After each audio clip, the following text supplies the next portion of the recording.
Dear students, this lecture is in continuance with the online lecture that we had on the principle of harmonious construction.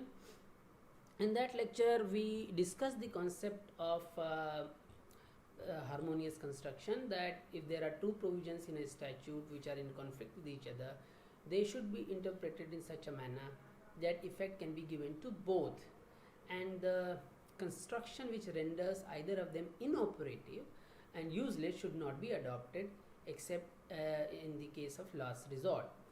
And in order to elaborate and in order to understand the application of this principle, we refer to the judgment of the Supreme Court in KM Nanavati versus State of Bombay. We discussed the facts of that case briefly. The issue, which was basically the issue in the case, was about the scope of power of the governor under Article 161 vis-a-vis the power of the Supreme Court to do complete justice under Article 142 on a narrow field. The narrow field on which the governor had exercised his power, which was to suspend the sentence of an accused, of a convict, till the disposal of his her appeal in the Supreme Court. Supreme Court, on the other hand, the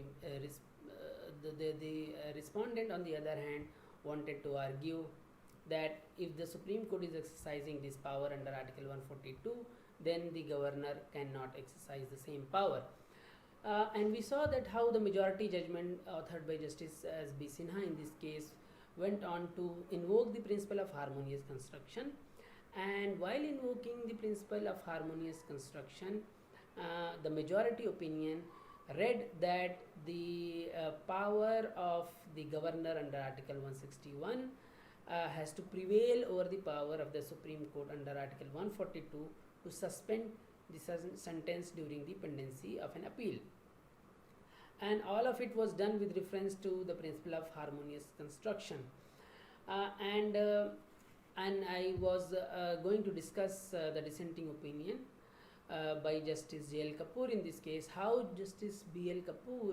Kapoor in this case also referred to the principle of harmonious construction, to the rule of harmonious construction for interpretation, but he reached a diametrically opposite conclusion. And he gave as many as 7 reasons for denying that there exists any conflict between 142 and 161.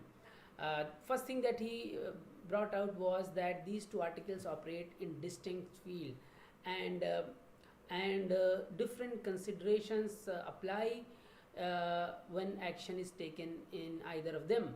Therefore, these articles are reconcilable and they should be reconciled.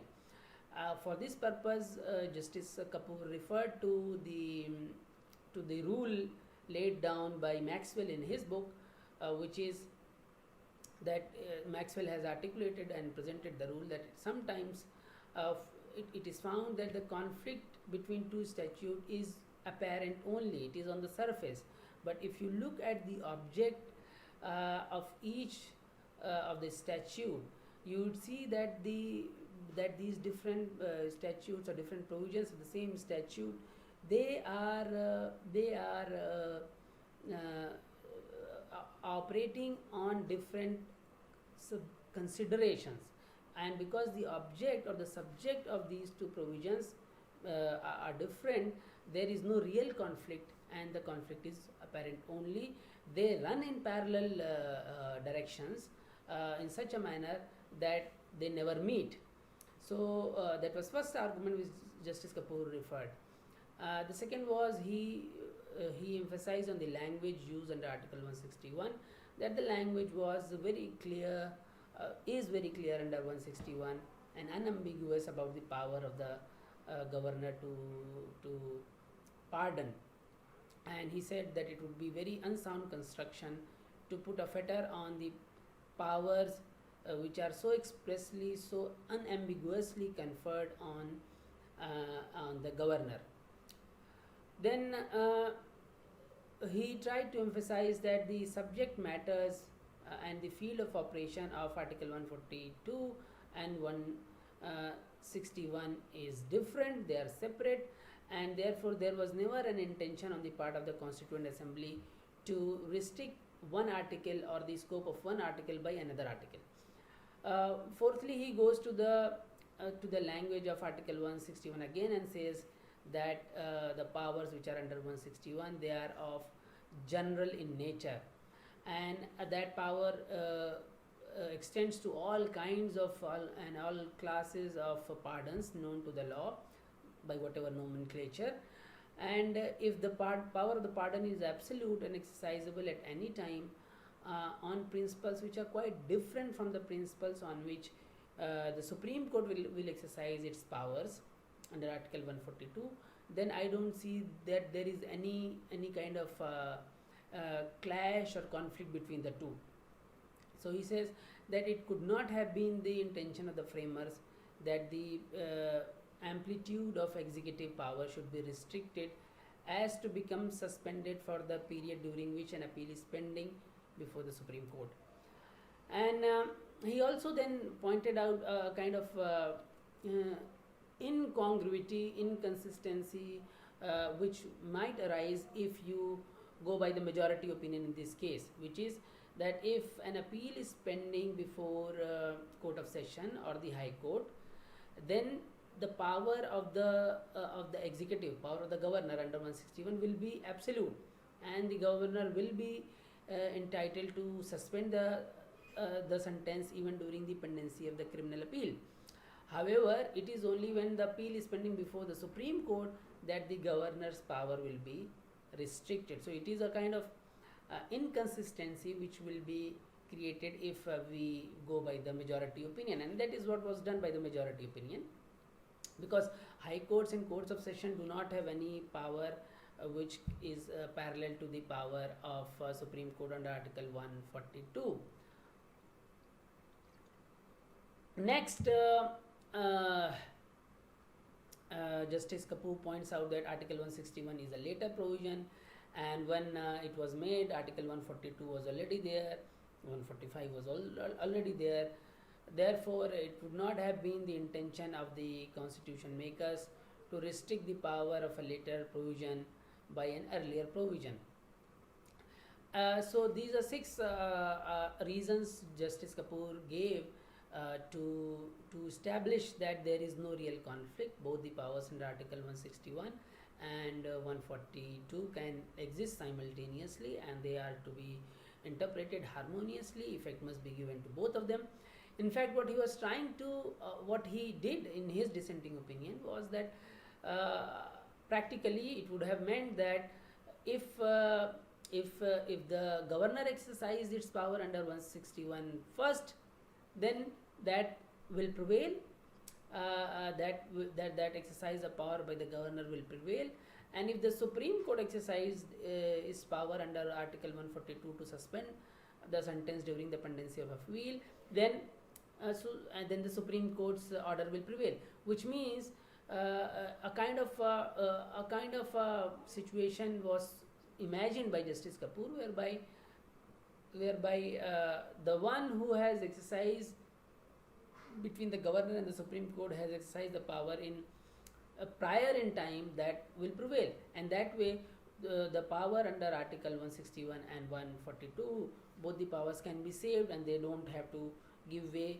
One does not need to give way for the other. And finally, Justice Kapoor came to the inevitable conclusion. He says that if my reasons do not convince you that there is no conflict between 161 and 142, then the power given to the governor in regard to pardons is a very specific power which has been continuing from the colonial period, and which is an attribute of sovereignty in all over the world. Therefore, the power given to the court under 142 is general power, and it is for doing complete justice in any case before it. Therefore, if we we go by the reasoning or argument that there is conflict between 161 and 142, then I have to hold that the power under Article 161 must prevail over the power under Article 142, right? So in at the end, if Justice Kapoor says that if the conflict between 161 and 142 is real, then going by the principle of interpretation, by the rule of harmonious construction, I must hold that the power of Supreme Court under Article 161 prevail, and Article 142 has to give way. Now you have to understand that both the majority judgment and the minority judgment, the dissenting opinion in this case, both refer to the principle of harmonious construction, and but they reached different conclusions. In fact, the conclusions were diametrically opposite, and at the end, you see, the majority opinion is trying to prevail Article 142, and in fact it did, because it is a majority opinion, 142 over 161. The dissenting opinion goes on to ultimately, as a matter of last resort, hold that 161 should prevail over 142. So even when principle of harmonious construction is invoked for interpretation, it becomes clear that it is not harmony which is created. We don't create harmony by referring to principle of harmonious construction. What is happening is that one meaning, one provision is prevailing over the other provision. Therefore, it is not therefore it is not an example of harmony which is being created, but rather it is an example of hegemony of one provision, one article over the other. And very interestingly, a point which I have been trying to emphasize since the very beginning, because the meanings of words, expressions in language are not permanently fixed. They are open to different kind of interpretation. Therefore, it always depends upon the subjective satisfaction of the judges who are actually applying the rule to give whatever turn that they want to give it, depending upon their own subjective understanding. Same is true for harmonious construction. And in order to further elaborate my point and emphasize this point about principle of harmonious construction, I would like today to refer to another case, a very popular case. You must have read it under constitutional law, I'm sure, which is Pandit M.S.M. Sharma versus Sri Krishna Sinha, a judgment delivered by Supreme Court in 1959.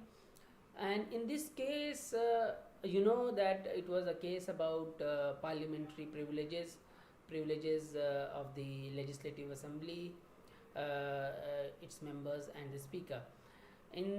So let me briefly refer to the facts of the case. I'm not going too deep into the facts, but general understanding of the facts is necessary in order to have a discussion on the principles of interpretation, rules of interpretation, and actual interpretation done in this case. In this case, the petitioner was the editor of an English daily newspaper named as Searchlight. It was a very popular newspaper, English newspaper in state of Bihar back then, and therefore this case is also very popularly known as the Searchlight case. What happened in this case? There were certain critical remarks were made against the Chief Minister. Mr. Sri Krishna Sinha was the Chief Minister. Certain critical remarks were made on the floor of the House, whereby allegations of corruption and nepotism were made against the Chief Minister. The Speaker ordered that certain references to nepotism and corruption should be expunged from the proceedings of the House. However, the petitioner, Pandit M.S.M. Sharma, went on to publish the entire speech in his newspaper in full, including the expunged part. And now, subsequently, complaint was made against him to the House Privileges Committee, that the privilege of the house has been violated, and therefore Mr. Sharma should be called before the house to show cause. In fact, a show cause notice was issued to the petitioner in this case, why action should not be taken against him for breaching the privilege. So the issue was, and it was against the show cause notice that the petitioner moved the Supreme Court under Article 32, and his claim was that I have exercised my freedom of speech and expression under Article 19(1)(a), and therefore I cannot be held liable for publishing what transpired actually, a true story of what transpired on the floor of the house. So the issue which was framed in this case was whether the privileges of the legislature under Article 194 Clause 3 will prevail over the fundamental right guaranteed by Article 19(1)(a). So the question really is whose privilege or whose right has been violated in this case, whether the privilege of the house or the right of the petitioner. Now the majority judgment in this case was of the opinion. First of all, the majority opinion referred to the freedom of speech and expression, how freedom of speech and expression has been so valiantly fought in other parts of the world, particularly in the context of UK, because parliamentary privileges under Article 194 Clause 3, legislative privileges under 194(3) are with reference to House of Commons. So the first discussion was about the importance of freedom of speech and expression, and how freedom of speech and expression has been so bravely fought in that country, and why is it so important to protect freedom of speech and expression. Then the majority opinion goes on to praise the existence or non-existence of this parliamentary privilege of the House to exclude the publication of its proceedings, even if the publication is of true and faithful report of the events or the debates or proceedings which took place on the floor of the House. And the majority found that there existed a privilege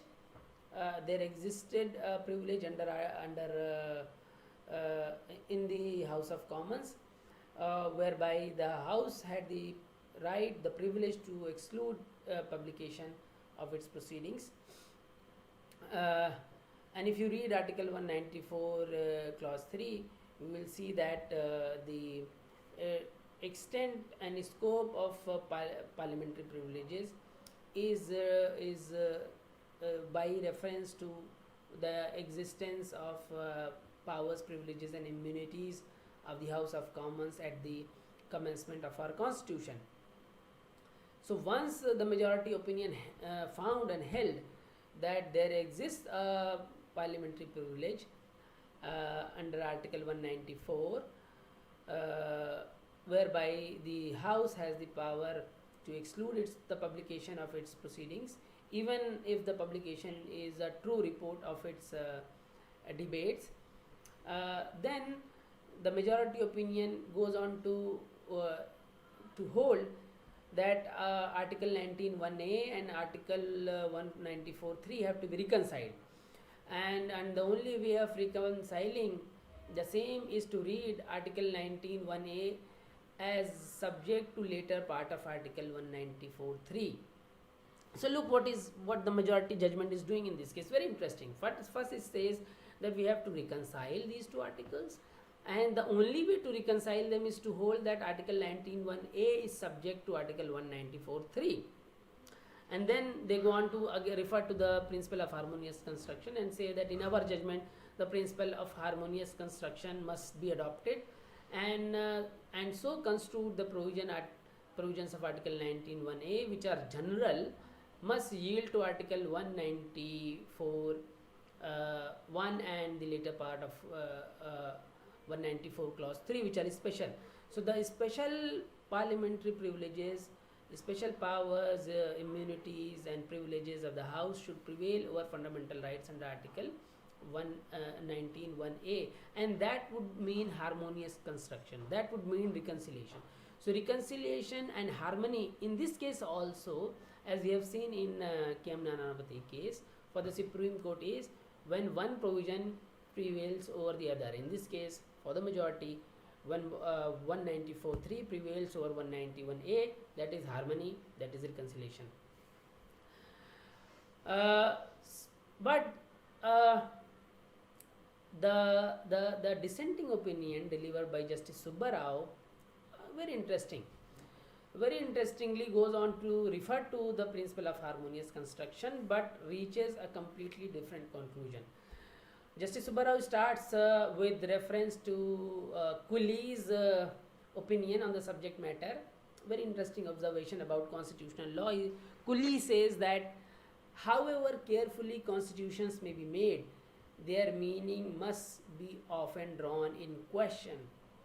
A point that I have emphasized endlessly, that because every law is to be expressed in language, and language is always limited in its scope, and it is always prone to be interpreted in different manner.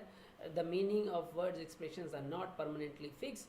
It always depends upon the power struggle over meaning, which meaning is to be adopted. Cooley goes on to say that it doesn't matter how carefully you draw a constitution, how carefully you make a constitution, but the contest on the meaning of the provision will always be there. So Justice Subba Rao begins from that observation of Cooley in his dissenting opinion, and then also principle of interpretation from Cooley, that if two articles appear to be in conflict, then every attempt should be made to reconcile them or to make them to coexist before excluding or rejecting the operation of one.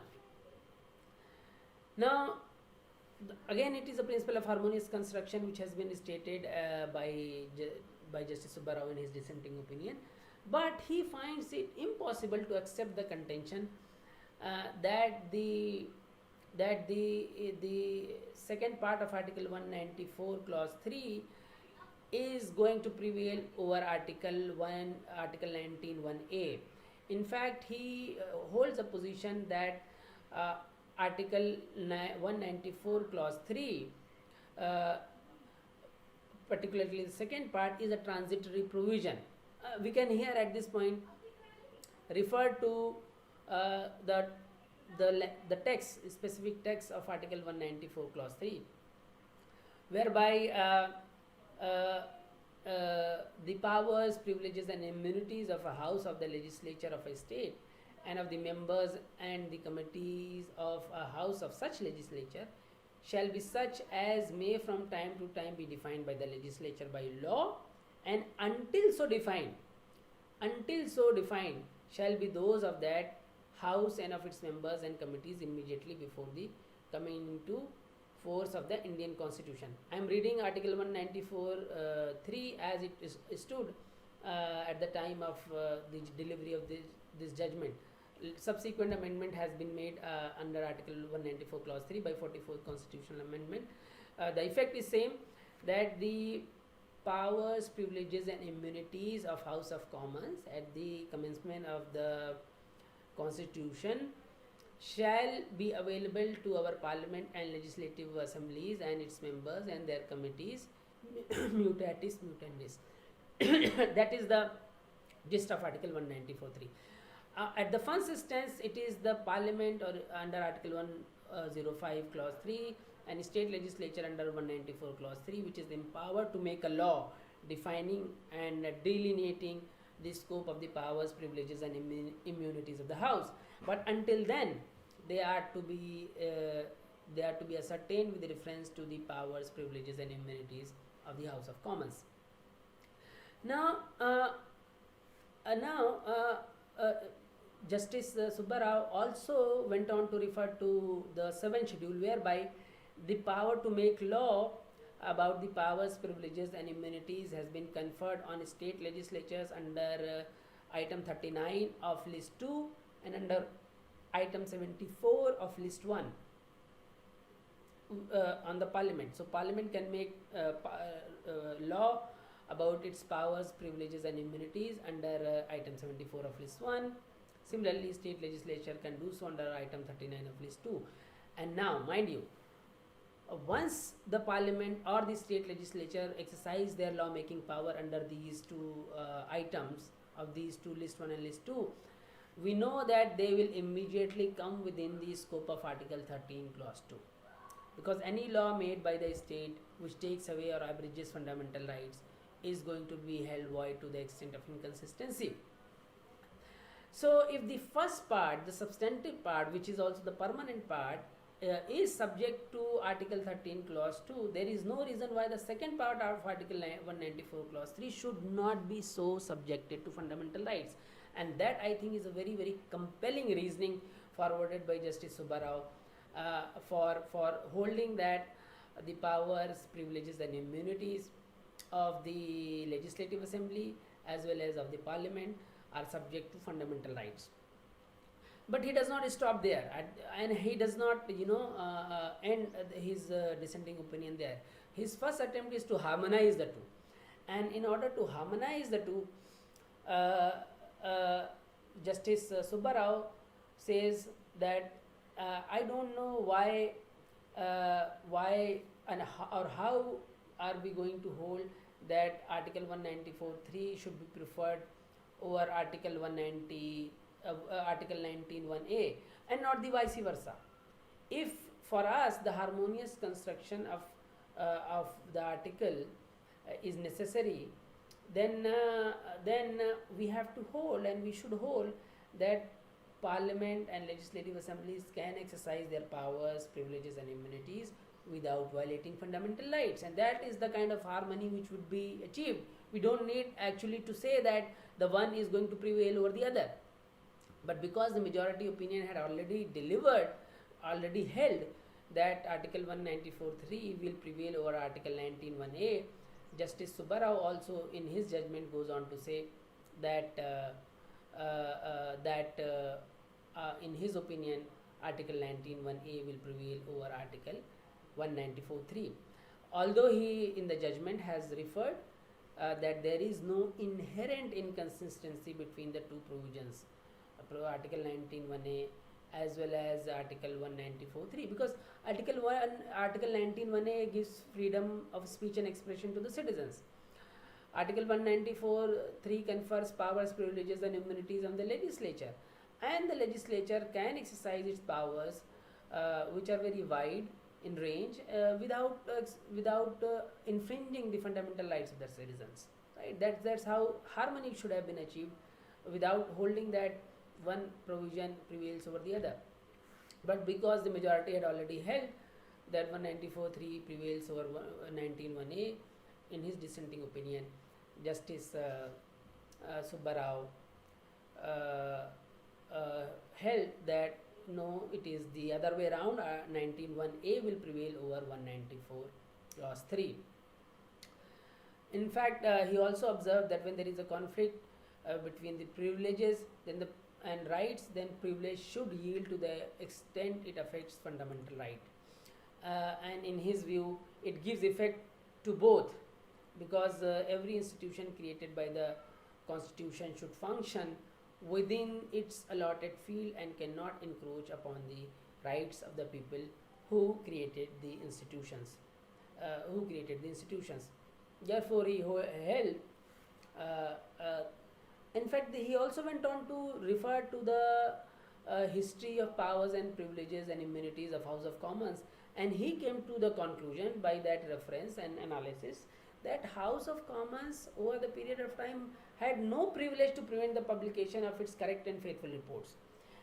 Only condition in which it could exercise its privilege was when there was a mala fide publication of its reports, debates, etc. So unless and until the Parliament or the Legislative Assembly or its member or its committees are able to demonstrate mala fide against somebody who has published the reports, there exists no power, no privilege with the House of Commons. In 1950, there existed nothing of that sort, whereby the House of Commons could punish somebody for publishing its reports. even if it is not mala fide. So because there was, and he held that because there was no such power with House of Commons, there is no way that Indian Parliament or Indian legislative assemblies could have a similar power. So the power and privilege with respect to controlling publication of reports and proceedings in the House of Commons is limited, and therefore because it is limited there, it is limited for Indian Parliament and Legislative Assembly as well. Therefore ultimately he held that Article 19(1)(a) will prevail over Article 194(3), and this for him was the harmonious construction, a harmonious reading of the provisions of the Constitution. So again, to conclude, the point is that it does not matter which rule of interpretation that judges refer. It always depends upon their subjective understanding, subjective outlook, personality, that what kind of conclusions do they want to draw, and that actually is going to determine the outcome, the meaning which will be adopted on the questions of interpretation rather than the rules of interpretation themselves. And at the end, I can also highlight that if the same result could have been achieved by the majority opinion as well as by the minority opinion by reference to the principle of mischief, to the rule of mischief rule of interpretation, because both majority and minority opinions refer to the history, object, purpose, etc. of the provisions which were under consideration. So that's a point which I have, I think, emphasized enough. Thank you so much for watching, and be ready for the next video. Thank you.